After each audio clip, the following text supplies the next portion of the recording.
So that's everything I have to say about Graham McTavish in this, and I start with that because it's the photo with the most to pick apart in it, with the most info in it. I said I have 7 points, though, and I'm not building to a crescendo. I'm starting with the most important ones and then working my way down, because that's easier on you guys. So there was the most info in that one. Moving on to point 2, in decreasing order of importance. Our first look at Emily Carey in costume as young Alicent Hightower.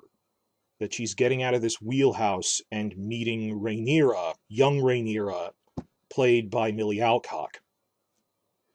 Like I said, it's the 30-year reign of Rhaenyra's father, and there's about a 15-year gap between when Rhaenyra's father marries Alicent and the funeral scene that we saw them filming at the Driftmark set with the adult versions of these characters. So that was in 120 AC. This is around 105-ish is when Alicent marries him. So they handle that by just casting younger versions. Obviously, they're going to age up the younger cast members. That Rhaenyra was younger than this in the books. But we know, like, Daenerys couldn't be married at 13 in Game of Thrones Season 1. They had to age her up to at least 16 for legal reasons. You can't have people getting married at 13 like they did in the books. Like, Aegon II will marry when he's 13 in Season 2. They're going to age up the younger characters. I don't have a problem with that. They have no control over that. Doesn't really affect the story. The whole, well, it's the Middle Ages, people die young, and 16 is considered the age, legally considered the age of adulthood in Westeros. So when they age that up to, for our TV sensibilities, let's make Robb Stark 18. He's 18 from their point of view, what we would consider that cusp of adulthood thing. That's fine. I mean, it's nothing huge, this costume here. It's just, oh, it's young Alicent, and it's our first look at Emily Carey, and it's nice. The thing you'll notice is this is nothing like the costume that adult Alicent wore in the official promo pic they put out, where it had this Tudor-like square cut to the neckline. This is just a shallow circular neckline. Also, this seems to have decorative lacing in the front or something. We didn't really see that much of the front of older Alicent's, but this doesn't really look like what Alicent was wearing in the other photo. Explanations for that are, first off, I think it's just because this is everyday wear, that she's been riding in a wheelhouse to get to King's Landing. I think this is her arriving in King's Landing or something, that this isn't formal wear that a queen would wear to an official feast at the royal court. This is, I've been driving in a wheelhouse for a couple of days. That I hated that the original show didn't really consider that people don't wear their stereotypical costume all the time. So they'd have, like, Kit Harington wearing heavy furs in King's Landing because, well, he's a northerner. It's hot here. It's a different climate. It's like going, oh, I expect an Inuit person to be wearing, heavy furs all the time, even in the tropics. That's silly. Or just, I'm thinking of, like, when they'd have, like, Olenna Tyrell or Marjorie driving in a wheelhouse from one city to another, not just between different areas in King's Landing. Why? It's that whole trope of, what do you mean the king doesn't wear his crown all the time? Just day to day. That's formal wear for a formal occasion. When they're, like, riding, they don't wear their nice clothes so they don't get them all muddy or so they don't get hot driving around. So I think this is just like an everyday, I just threw on everyday wear thing, like when you see the Stark girls at Winterfell in Season 1, they don't wear the same thing they wore to the feast scene.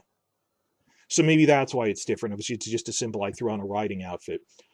Or conversely, maybe due to the 15-year time gap, it's possible that fashions will change within the show significantly between the young Rhaenyra and Alicent period and 15 years later when they're adults, just to show the passage of time. I'd need more information to confirm that just keep an eye on, will designs change between these two eras? We're not really sure. The one other thing I would point out about the young Alicent costume here is, notice she's wearing pale green.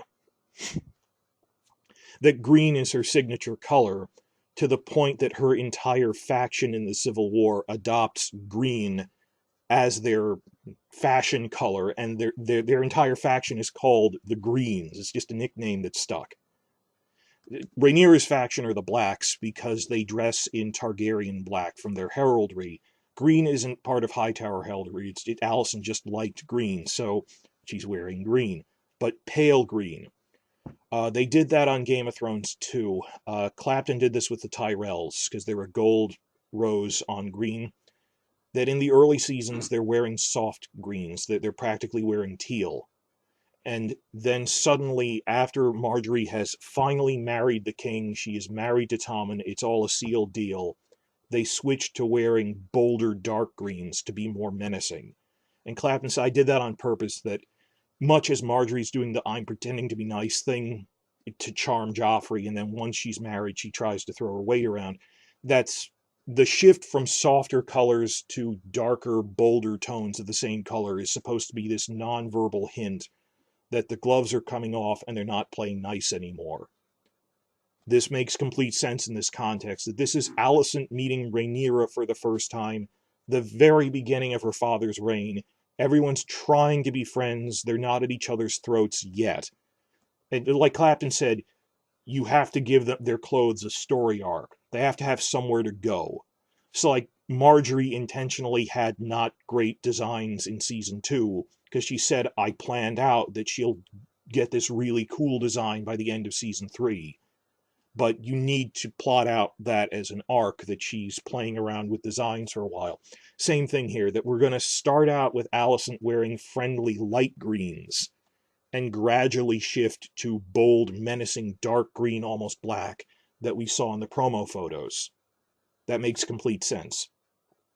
And also, it's nice to see Emily Carey here, that by pure coincidence, the only 2 cast members who have been publicly talking about House of the Dragon on any level are the 2 who play Alicent, that just because they were around, that Olivia Cooke had to be on the interview circuit for the Oscars because she was in Sound of Metal, so she's like the only one who's done even brief remarks on it in public, like that Good Morning America interview, where she just briefly said, yeah, this is what my audition was like.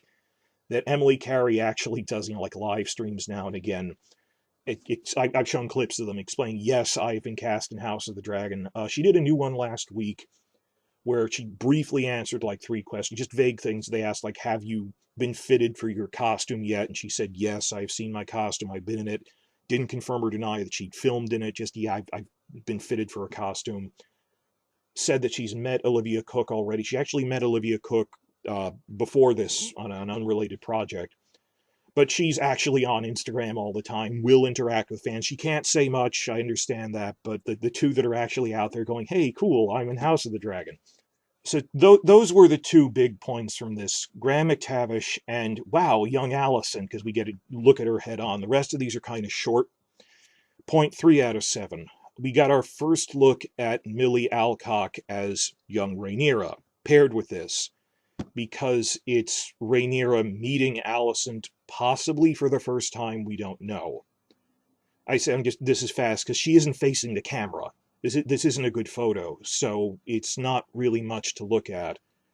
And in a later, out of these 20 or so spy photos, there's a later one where she is facing the camera, but she's farther away, so the resolution is a lot fuzzier, so we can't get much out of that. So I can't even see any details in this. It is interesting, because even though it's blurry, we can't really make it out that well. She's clearly petting a CGI dragon. So this is probably a scene with Alicent meeting Rhaenyra while she's dismounting from her dragon, Syrax. That's her dragon, and it isn't a battle scene. It's clearly, they're picking up the bones after a dragon has been fed, and there's all these animal bones everywhere. It reminds me explicitly of that scene from season 8, episode 2, where Dany takes Jon to see the dragons after they've been fed, and there's piles of bones everywhere, because, well, this is where we feed them. It's like a lion's den. So, and there's clearly, it's not like a battle, there's clearly a cart there, taking away the old used up bones. So this seems to be dragon pit feeding time, and Rhaenyra is dismounting or feeding her dragon or something. So that looks interesting. Like I said, Rhaenyra in this wouldn't be wearing a gown either, much like Alicent, who's just, well, I'm in a riding costume probably. Rhaenyra's probably just wearing a dragon riding outfit, so it's not a gown. It's functional, it looks simple. I can't really see details. I don't think there's much to see anyway.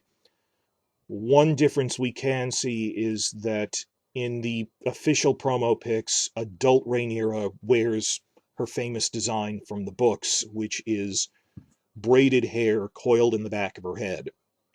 Young Rhaenyra has long and loose hair going down her back, though there's a simple plait at the back of it, implying that she's going to start braiding it, so that young Rhaenyra doesn't wear her hair exactly the same way that older Rhaenyra does.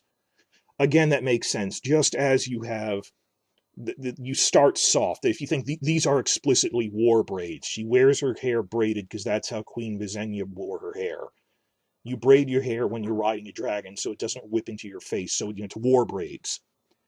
That just as Alicent is wearing softer greens, but will evolve into darker, more threatening greens, bolder greens, Rhaenyra starts off with softer, more welcoming long hair, and gradually will evolve into braiding it in war braids.